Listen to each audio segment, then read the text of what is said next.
Yalmajinrenchas queji Rizenguago, Inchulgongeje Francisco Antonio León Cuervo, Ringues Goñacho. Rijan Reome Canu Feria Internacional del Libro de Antropología e Historia. Rajiji Nubelle Corichu Nupama Pamanjog, El Eterno Retorno. Gejenabelle Nujaruopuo, Hango Mimi Yotetruñatu Catreje, Canuque 1900. Nubelle Ripesi no Premio de Literaturas Indígenas de América, Plia 2018. Otzana Xixcuama, nu Universidad de Guadalajara, nu INALI, nu INPI, Nieje, nu Seculta. Hola a todos, los saludo con mucho gusto. Mi nombre es Francisco Antonio León Cuervo. Nos vemos ahora en el marco de la Feria Internacional del Libro de Antropología e Historia. Presentaré ante ustedes esta novela de mi autoría que se titula Nupama Pamanjog, El Eterno Retorno. Es una novela en la que abordo la vida de los mazahuas hacia el año 1900. Esta novela fue acreedora del Premio de Literaturas Indígenas de América, Plia 2018, y ha sido editada por el INALI, la Universidad de Guadalajara, el INPI, la Seculta, entre otras instituciones. Antes de comenzar, quiero agradecer a quienes correspondan por hacer posible pues esta feria tan importante y la inclusión de las lenguas indígenas en ella. Bueno, pues la novela se basa en la tradición oral y en los pocos registros escritos que existen de la época.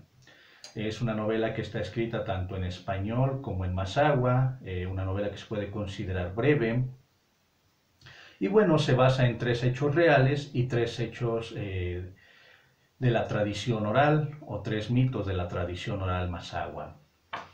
Quiero comenzar hablando primero de los hechos reales, y el primero de ellos es que la trama de la novela se desarrolla también alrededor de una época que se le conoce como el hambre, acá en la zona mazahua. Y es una época en la que hubo escasez de maíz, sobre todo por la sequía, pero también por otras circunstancias, con lo cual hubo mazahuas que murieron de inanición, no solamente adultos, sino también niños. Posteriormente a esta época muy difícil que ocurrió entre 1905 y 1910, se viene el otro hecho real en el que se desarrolla la trama de la novela, que es la fiebre del tifo, surgida entre 1913 y 1916. Quiero comentar que ambas situaciones no son particularmente de la zona mazahua, sino que se extendieron a otras regiones del país. Sin embargo, pues en la novela únicamente se habla de cómo se vivió en la zona en aquellos años.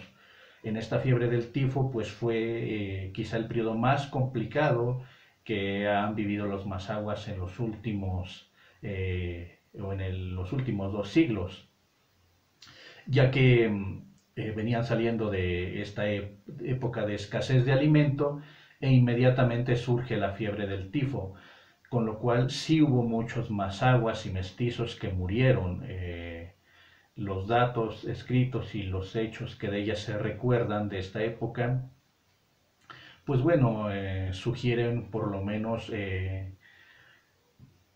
pues una considerable cantidad de personas que podría incluirse entre el 30 y el 40% de la población aquí en la montaña. No son los datos que quizá pueden tenerse fuera de la región, pero por lo menos en la zona de la montaña mazahua, la tradición oral y los registros escritos que existen de esta epidemia nos arrojan esos datos, justo ahora que vivimos otra epidemia, ¿no? Este periodo se le considera también como la época de la enfermedad. La gente en aquel tiempo no sabía que se trataba de la fiebre del tifo. Es un hecho que marca mucho la tradición oral de los mazahuas. Está presente casi en todas las historias de vida que los abuelos recuerdan. Posteriormente, el otro hecho real en el que se desarrolla la trama de la novela es en la raíz de Zacatón, o el trabajo de la raíz de Zacatón, un oficio muy importante que tuvo su auge en el altiplano central entre 1850 y 1940. Hoy en día este oficio se encuentra prácticamente completamente olvidado. Sin embargo, pues la importancia del oficio en esos años fue sumamente relevante, tanto así que hubo haciendas que se sostuvieron únicamente de la producción de raíz de zacatón. El oficio es muy simple, no así que sea ligero, es demasiado pesado. Consiste en clavar una palanca debajo de la mata y a través de diversos esfuerzos, pues extraer la mata de zacatón de la tierra con todo y la raíz. Lo que se ocupa aquí, pues es la raíz de zacatón, con la cual después de varios procesos, se obtiene la materia prima para distintas fibras que derivará en diversos productos. El producto que hoy en día aún existe de la raíz de zacatón pues son las escobetillas, las cuales sirven para la limpieza de los utensilios de cocina y quizá algunos otros, es lo poco que queda. Sin embargo, en el periodo de máximo auge del oficio, la raíz de zacatón se exportaba a los puertos, sobre todo de España y de Alemania, desde los cuales obtenían fibras con otros tratamientos para productos textiles. El otro derivado importante pues es el papel estraza, ya que la raíz de zacatón era una de las materias primas para la elaboración del papel estraza. Si nos situamos en contexto, pues estamos hablando de hace un siglo aproximadamente. No había nada de productos plásticos para envolver cualquier cosa que uno comprara y el papel estraza pues era muy demandado. Ya lo mencioné, hubo haciendas que alcanzaron un poderío económico muy importante. La raíz de zacatón es un oficio muy representativo de los mazahuas, un oficio prácticamente del altiplano central y en el cual, pues bueno, se basó la economía no únicamente de las haciendas, sino también de los mazahuas que vivían de manera independiente a los latifundios. Hoy en día, como ya lo mencioné, es un oficio que se encuentra olvidado. Son pocos los mazahuas que todavía ejercen el oficio. Está muy mal pagado también y por lo mismo, pues se ha dejado de lado, se ha optado por otras actividades económicas. Posteriormente, la novela también se desarrolla alrededor de tres mitos muy importantes para los mazahuas. El primero de ellos pues, es el mito del Mencheje, del cual existen dos versiones. El Mencheje es el regente del agua. No es un regente universal del agua, sino más bien es un regente regional. Una de las versiones del Mengeje es que es una especie de humano, un enano, diciéndolo así, vestido de negro en forma de charro, y el cual se encuentra en los ríos y en los pozos. No es el mismo en todas las regiones. Se puede mencionar que cada cierto caudal o cada cierto manantial tiene su propia entidad regente. La otra versión del mito, pues, del Mengeje es que también es una serpiente que se transforma en mujer. Se le llama la sirena. Sin embargo, pues no es, como ya lo expliqué, no es una sirena a la creencia europea, sino más bien es una sirena a la creencia mesoamericana. El nombre quizá puede derivarse mucho después, ya con la colonia. Pero esta serpiente es una serpiente pues de un tamaño considerable y después del cual en un proceso de metamorfosis se transforma en una mujer. El mito tiene una carga moral, ya que el Menchejem sale de su elemento natural, que es el agua, únicamente para castigar a aquellas personas que son moralmente consideradas negativas en la comunidad. Se dice que al salir del agua se puede transformar tanto en hombre como en mujer y copular con la persona en este caso. Una vez que copula, la persona empieza a tener diversos síntomas hasta que muere, ya que se le inflama el estómago hasta reventar. Una vez que revienta el estómago, de este salen diversos tipos de animales, entre ellos pues serpientes, bueno, toda clase de reptiles, arácnidos, insectos, anfibios. Eso es lo que nos relata el mito. El otro mito, pues, es el del perro. En la filosofía masagua otomiana o masagua mesoamericana, igual que en otros pueblos indígenas, se considera al perro como pues la entidad que nos va a ayudar a los muertos a llegar al lugar del eterno descanso. ¿Cómo ocurre esto? Pues bueno, una vez que uno muere, el alma o el espíritu, en todo caso, de la persona, llega a través de descender por varios días en el inframundo a un río demasiado caudaloso. Ningún ser humano puede cruzar por sí solo este río. Entonces existe un perro, pero este perro pues es el perro que cada persona tuvo durante su vida terrenal. Y este perro se adelanta a nosotros, empieza a nadar y una persona o la persona tiene que asirse de la cola del perro para ser arrastrada por él hasta el lugar del eterno descanso. Este mito también tiene una carga moral en el pensamiento masagua, ya que únicamente el perro nos ayudará si nosotros tuvimos un comportamiento recíproco con la naturaleza, es decir, que hayamos cuidado de los animales, de los recursos naturales también. Si nosotros devastamos nuestros recursos, no cuidamos a los animales, pues bueno, el perro no nos ayudará a cruzar. Y si no nos ayuda a cruzar, no podremos llegar al lugar del eterno descanso, desde el cual se tiene la idea que se parte, en este caso el Día de Muertos, para visitar a nuestros seres queridos en dicho día.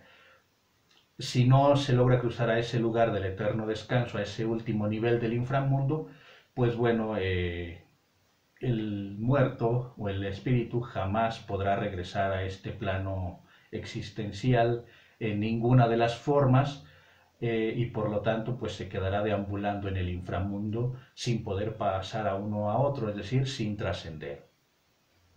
Y el último mito en el que se basa la trama de la novela, pues es en los planos existenciales, tanto católicos como masaguas. Los católicos creo que todo el mundo los conoce, que es el cielo y el infierno y este plano existencial.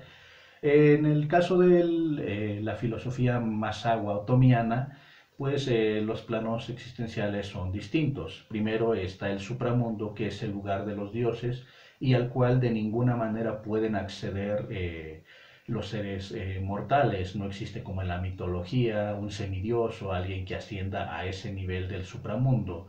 Estos dioses regentes, más que ser antropomorfos, son entidades o elementos que se encuentran allá, como el sol, las estrellas, la lluvia, la luna, etc. Después está el inframundo. El inframundo comienza a partir de este plano existencial y desciende hasta el último lugar de la eternidad. Tiene diversos niveles. El inframundo no es una zona de castigo como se cree en la mitología judeocristiana, sino simplemente es un plano existencial distinto y con el cual pues obviamente también se tiene la idea de que se trasciende una vez cruzando el gran río.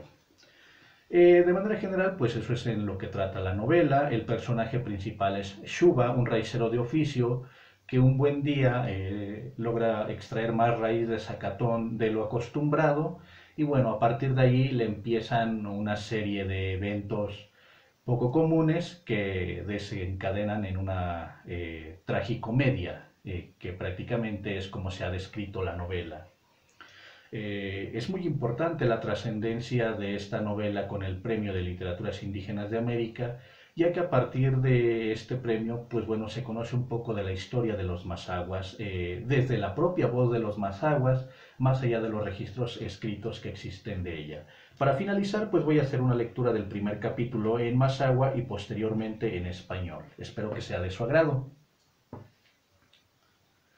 Nupaku eshu batsiminang, diaso injin reshetron shomuku, pama marazanto, numo marapumpa, nieje nukahomu mi hombu otinji, diami sempe nukahomu marasejepa mi engediebe, gejakanuku, makami tsiketi, reshetro shomuku, mi como amanu, mi como añeva, capingua, minerainji. Mingeja kanu madiaso mi inji eshuba mi erera tonjo jin resetrio chareje katrangomu. No tonjo yo dioshiko eshi so mi pampun troji. Eshuba mi mamu yo chareje numu mi cuema tonjo ji. Eshe minera chamu ji beangeze diape tonjo ji nushomuku. Beakanu diapeo mama diape mimbeñe. Angeze mingeje naño akanu yo diajete komi mimi nupanu. Yo naño ñatro, mashi yo bota, kumisuna punku. Angeze mi kinchi, ti mami panra najate, sorimbaru na punku nundunche, angeze miño na punku yotzita, pama mimbeña angeze ji, be angeze, diape mimbeña angeze. Oje dan rashi yo, numape, ñeje nutrunsu, oje nupana, opochu numbayo, kanun rensibi, ñeje nukuskwa, ñeje odutru kanumape, na punko sherie, ko otro yavi kago nusum. Geko pama mijieji, zimami kaji, geko amaratotru robitu, longejen zaka yo pemadioshi, dia perotsenye nye, dia peronyu, peakanu, dia mamingeje akanu, mami pesin zaka, momimi kasheshe shonyi homu. Dia bebo ñavi con un rishu, un bedieka, ngumu, ojunsu nutredye, ñeje ondunsu kajiojo, numonu, ñeje numbalanka. Shimi shomotru ma omburo nchodu bima kangicheje. Shimi rosete kabonyushu ma otru diarojia sinajo, nudiono nyushu, mingeje nambepi con azogu, ñeje shontro rimoji, gekwarazoji tsibi nangwari. Mi kinchakano ma minchontro, minbeñe napunku, komishutru anjodu ashutru nutata, makanu matike, zima mingeje, yopa mingon sunukushkwa kun rametro mi yoshku kanalash kun rensibin zimingeje. Gekwa yabimbaru yabite, ma yabikogu na punkupa mi hetro. Dia minjodu ashotru notata, minbaru kunatse minjodu. Yeje shontro binanga, mi kinchi na punkwakano minjodu naho bama.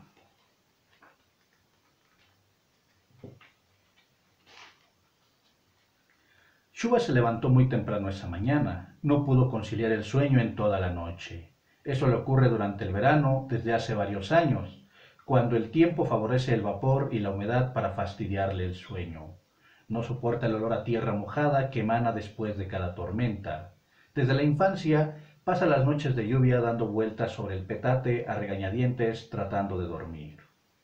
Cuando Shuba no lograba dormir, alcanzaba a escuchar el cacareo de los gallos de la casa grande. El canto de esos animales era inconfundible.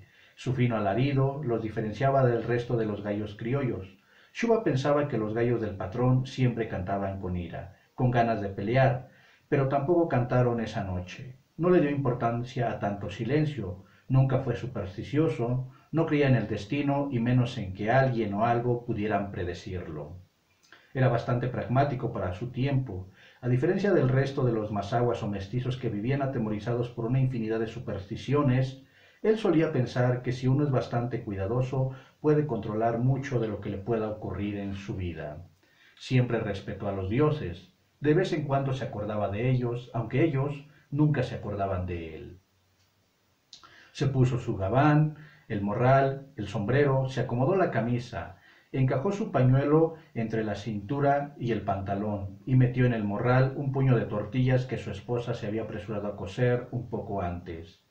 Aquellas eran las únicas prendas que poseía, las mismas que con tanto esfuerzo le había arrebatado a la vida. Eran las que le cubrían siempre, aun cuando estaban mojadas, pues si se las quitaba quedaba como los animales, desnudo, sin vergüenza y sin razón. Fuera de ellas era tan miserable como cuando llegó al mundo. Sin haber cruzado palabra con la mujer, salió del jacal. A tientas tomó su mochadera, se echó al hombro el gancho y la palanca.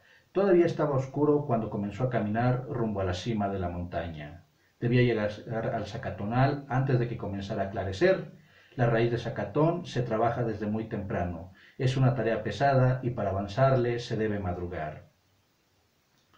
Pensaba en eso mientras caminaba, se internó tanto en sus recuerdos que por un momento creyó que aún iba detrás de su padre, como cuando era pequeño, e igual que en ese entonces, se agarró el pantalón de manta que con frecuencia se le resbalaba de la cintura por lo flaco que estaba.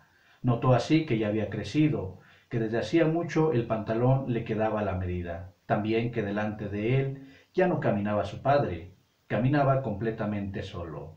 y entumido en el frío de la mañana, ensimismado en tantos pensamientos, continuó su andar. Muchas gracias. Instituto Nacional de Antropología e Historia. Secretaría de Cultura. Gobierno de México.